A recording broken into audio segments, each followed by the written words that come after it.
કેમ છો બધા? આપણે આજે રાજકોટના મહિકા ગામના સ્પેશિયલ મહિકાના પુડલા બનાવવાના છીએ. તો મહિકાના પુડલા બહુ જ સ્પેશિયલ ખાલી વિન્ટરમાં જ બનાવવામાં આવે છે, કારણ કે જે વસ્તુ એમાં નાખવામાં આવે છે ને એ સ્પેશિયલી વિન્ટરમાં જ વધારે મળે છે અને એ ફ્રેશ અને એકદમ ચોખ્ખી મળે. તો તમારે બેસ્ટ શાકભાજી જો ખાવા હોય ઓછા તેલે તો મહિકાના પુડલા બેસ્ટ છે. હવે એના માટે શું જોશે? એમાં ઘણી બધી વસ્તુ જોઈએ છે. તો આ છે પાલક, કોથમીર અને મેથી.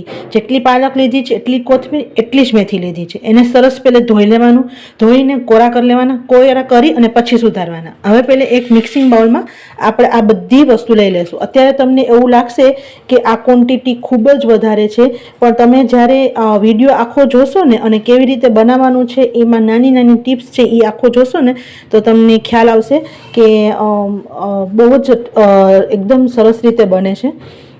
આ બધી વસ્તુ પહેલે એક બાઉલમાં મિક્સ કરી લેવાની, બરાબર છે.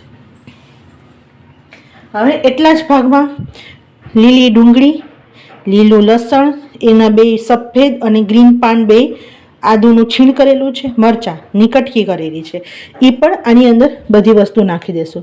એટલે જેમ મેં પહેલાં કીધું કે તમારે જો વિન્ટર્સનું સ્પેશિયલ બધી વસ્તુનો ગ્રીન લેફી વેજીટેબલનો લાભ ઉઠાવવો હોય ને અને એ પણ તમારે ઓછા તેલે અને હેલ્ધી રીતે, તો મહિકાના પુડલા બેસ્ટ છે. અને મહિકાના પુડલા સ્પેશિયલ ખાલી વિન્ટરમાં જ બનાવવામાં આવે છે.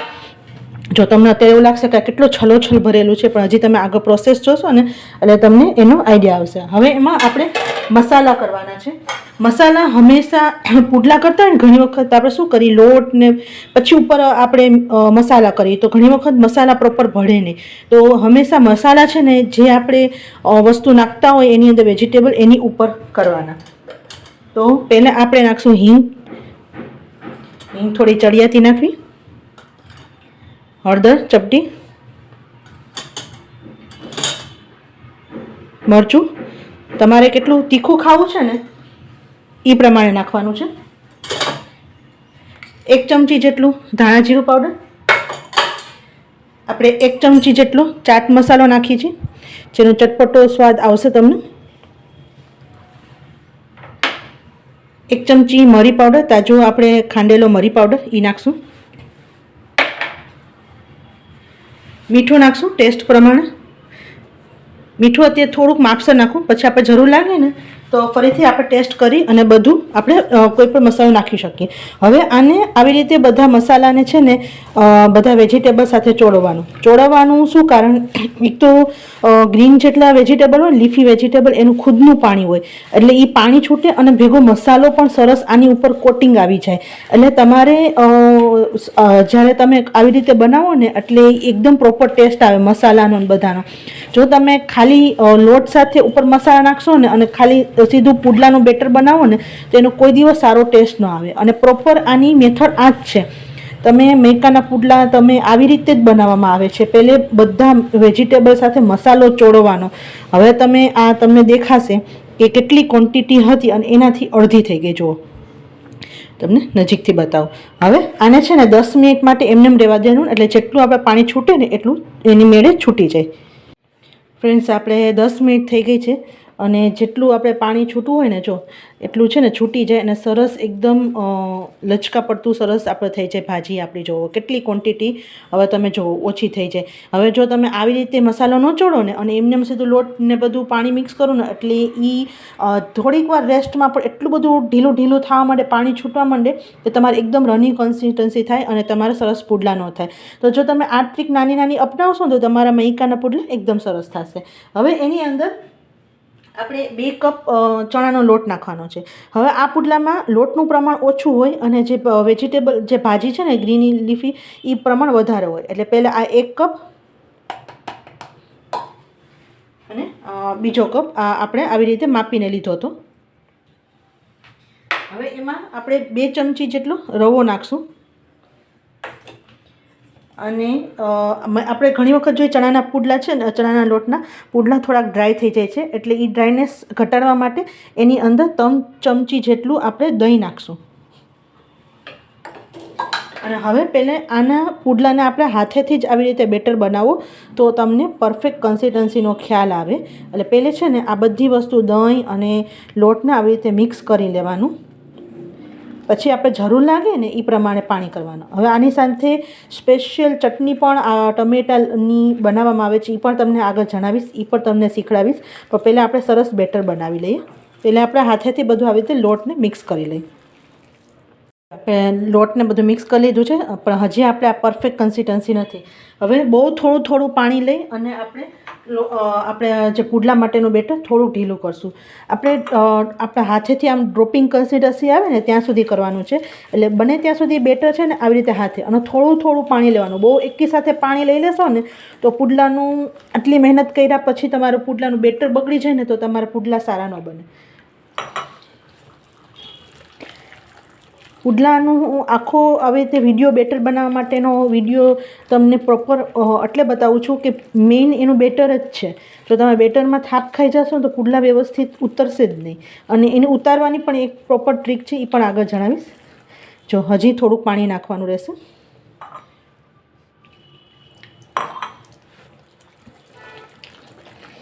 જેમ તમે હાથેથી કરો ને એટલે તમને ખ્યાલ આવે.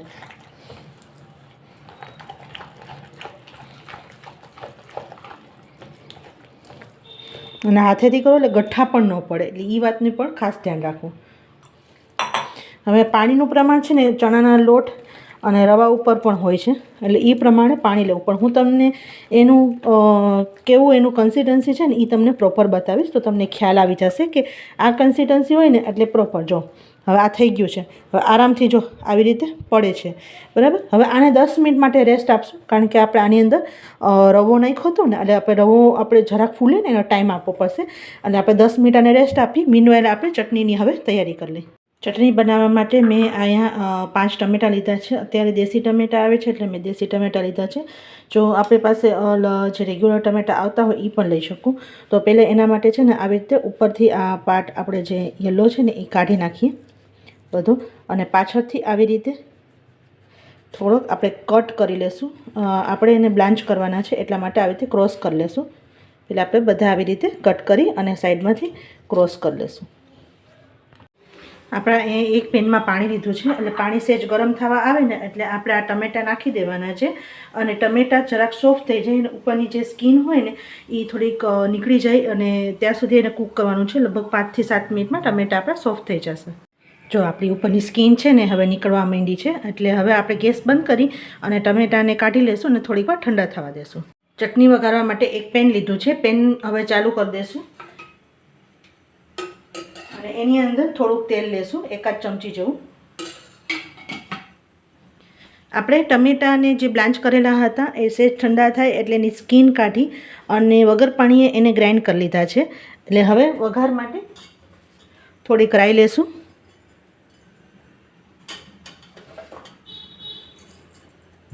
રાઈ સહેજ તતરે એટલે બીજી વસ્તુ નાખશું. રાઈ આપણી તતડી ગઈ છે એટલે હવે આપણે જીરું નાખશું. એક લાલ સૂકું મરચું છે એને આવી રીતે એમ કટકા કરી અને 2 આવી રીતે આપણે નાખશું. અને એની અંદર આપણે એક ડુંગળી નાખશું. અને ડુંગળીને થોડીક સોફ્ટ થાય ત્યાં સુધી સાતળવાની છે. ડુંગળી આપણે સોતરાય છે ત્યાં સાથે સાથે આદું, મરચાં અને લસણની પેસ્ટ કરેલી છે એ પણ સાથે સાથે નાખી દઈશું. અને એને પણ સરસ થોડુંક એની કચાશ દૂર થાય ને ત્યાં સુધી આપણે એને કૂક કરવાનું છે. એટલે મીડિયમ ટુ સ્લોની વચ્ચે આપણે કૂક કરવાનું છે, બહુ હાઈ ફ્લેમની વચ્ચેમાં કૂક નથી કરવાનું. જો સરસ બધું સોતરાઈ ગયું છે. અને હવે આપણે જે ટમેટાની પ્યુરી કરેલી હતી, બ્લાન્ચ કરી અને છાલ કાઢી અને વગર પાણીએ એને આપણે ગ્રાઇન્ડ કરેલી છે એ અંદર નાખી દઈશું. તમે જેટલી તમારા ક્વોન્ટિટી હોય ને એ પ્રમાણે તમારે ચટણી કરવાની. હવે એમાં રેગ્યુલર મસાલા, હિંગ, ચપટી હળદર, લાલ મરચું તીખાશ પ્રમાણે, મીઠું ટેસ્ટ પ્રમાણે,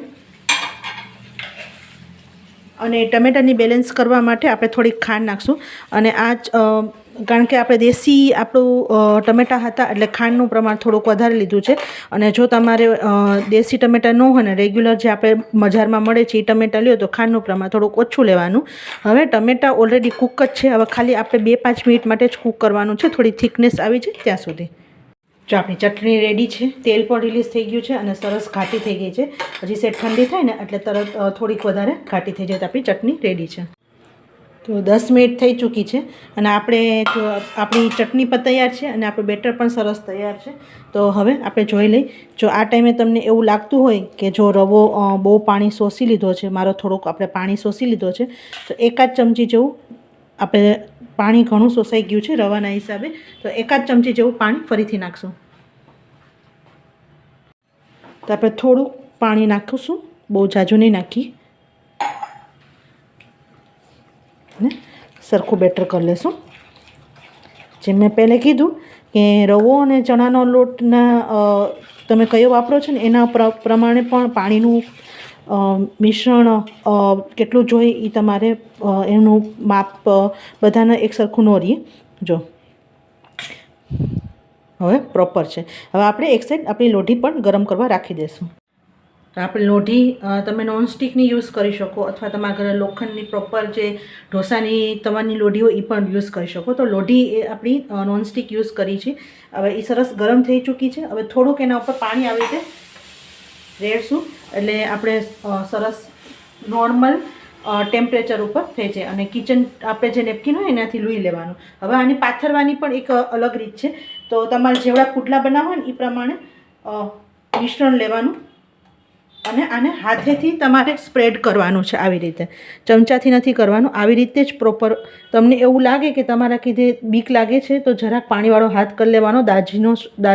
ઓમાં બિલકુલ તમારા હાથ બિલકુલ દજાશે નહીં એવું ચિંતા નહીં કરતા કે તમારા હાથ દાજી જશે. આરામથી સ્પ્રેડ થઈ જાય. જો, અને આ એકદમ પતલા પણ નથી હોતા અને બહુ જાડા પણ નથી હોતા. એકદમ સરસ તમારું સ્પ્રેડ થઈ જશે. એટલે સ્પ્રેડ થઈ જાય ને પછી તમારે મીડિયમ હીટ કરી લેવાનો. ફાસ્ટ ગેસે નહીં કરવાનું, કારણ કે તમે ફાસ્ટ ગેસે કરો ને એટલે તરત જ ચણાનો લોટ કલર પકડી લે. અને હવે 1 જ મિનિટ થાય પછી તેલ ચોપડવાનું. જો હવે આપણે તમારે આ ઓપ્શન છે, તેલ તમે નાખવું હોય તો થોડુંક નાખી શકો. હું નાખું છું. ડ્રાય બહુ ન લાગે, બહુ જરાક જ આપણે સાઈડમાં લેશું અને થોડુંક આવી રીતે ઉપરથી, એટલે ઉપર પણ ડ્રાય ન રહે. અને મીડિયમ હીટ ઉપર એને એક સાઈડ થવા દેશું પછી જ ટર્ન કરશું. જો હવે તમે ઉપરથી આમ અડો ને એટલે એકદમ ડ્રાય થઈ ગયા છે. એટલે હવે આપણે ચેન્જ કરવાનું.